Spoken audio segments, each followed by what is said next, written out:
16 दिसंबर 1993 उत्तर प्रदेश के इतिहास में सिर्फ एक तारीख नहीं बल्कि एक ऐसा काला दिन है जिसने विधानसभा की मर्यादा को तार-तार कर दिया। आज के दिन के बारे में बात करना इसलिए भी ज़रूरी है क्योंकि आज की जनरेशन जेन ज़ी जो हर चीज़ को गूगल करती है, इंटरनेट पे इंफॉर्मेशन लेती है, आज उनको इस घटना के बारे में सर्च करने पर भी शायद ही कोई बहुत ज़्यादा डिटेल मिले। लेकिन यह इंसिडेंट उस समय लगभग सभी अखबारों के पहले पन्ने की हेडलाइन बना, जिसके लिए आज सभी बच्चों को लाइब्रेरी जाना पड़ेगा। मैं चाहती हूँ कि आज की जनरेशन वो जाने कि जो लोग आज इंसाफ और लॉ एंड ऑर्डर की दुहाई देते हैं, उनकी सरकारों में विधायक भी विधानसभा में सुरक्षित नहीं थे। बहू बेटियां न्याय न मिलने के कारण सुसाइड कर लेती थी और जब मुलायम सिंह जैसे सीएम ही ये कहकर पल्ला झाड़ लेते थे कि लड़के हैं, लड़कों से गलतियां हो जाती हैं। मुलायम सिंह के मुख्यमंत्रित्व काल में ही आज के दिन ऐसी जगह हिंसा हुई जहां प्रदेश के विकास की अनगिनत गाथाएं लिखी गई और वो जगह थी उत्तर प्रदेश की विधानसभा, जहां समाजवादी पार्टी के विधायकों ने भाजपा के विधायकों की जमकर पिटाई की।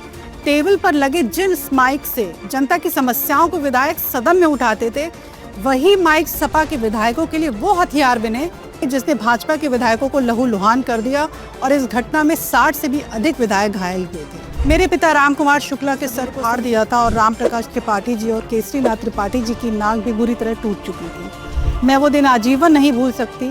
स्कूल से लौटी मेरी माँ ने कहा, जल्दी चलो, पापा को विधानसभा में चोट लग गई है। हम लखनऊ में खदरा वाले एरिया को क्रॉस कर ही रहे थे और कुछ लोगों के हाथों में मिठाई थी। उन्होंने हमारी गाड़ी रोकी और बोला, मुंह मीठा कीजिए भाभी जी, पंडित जी मर गए। मेरी माँ को इतना सुनते ही खूब रोना आया और हम सिविल हॉस्पिटल पहुँचे, जो अब झलकारी बाई हॉस्पिटल के नाम से जाना जाता है।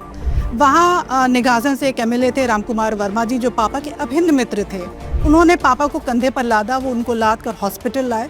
सरकार ने ना तो एम्बुलेंस का इंतज़ाम किया और ना ही डॉक्टर्स का। मेरे फादर की सदरी पूरी तरीके से खून से लथपथ थी और एकदम सख्त हो चुकी थी। सफ़ेद कुर्ता भी खून के रंग में लाल हो चुका था। मेरी माँ का रो रो कर बुरा हाल था, तब भी हमारे पापा दिलासा दे रहे थे कि चिंता मत करो, सब ठीक हो जाएगा। और वहाँ भी डॉक्टर ने ऐसा फर्स्ट एड दिया कि थोड़ी देर में ही मेरे पिताजी की हालत बिगड़ने लगी और डॉक्टर्स ने बिना किसी क्लीनिंग के सर को उन्होंने कपड़े की तरह सिल दिया। हमने खुद ही एम्बुलेंस करी, उनको मेडिकल कॉलेज ले गए, जहाँ पर हमें कोई भी स्ट्रेचर देने को तैयार नहीं था।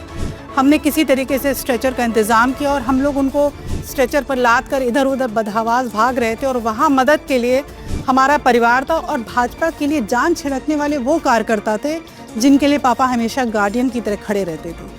मुसीबत की उस घड़ी में सैकड़ों कार्यकर्ताओं ने मेडिकल कॉलेज के न्यूरो विभाग को छावनी बना दिया था और जब मेरे पिताजी 5 से 6 महीने बाद वो वहाँ से डिस्चार्ज हो पाए, तब तक वो सारे कार्यकर्ता मेडिकल कॉलेज में ही रहे। डॉक्टरों ने बताया कि सर में इन्फेक्शन हो गया और उनका सर ऐसा फटा था कि सर्जरी हुई और 32 टाँके लगे।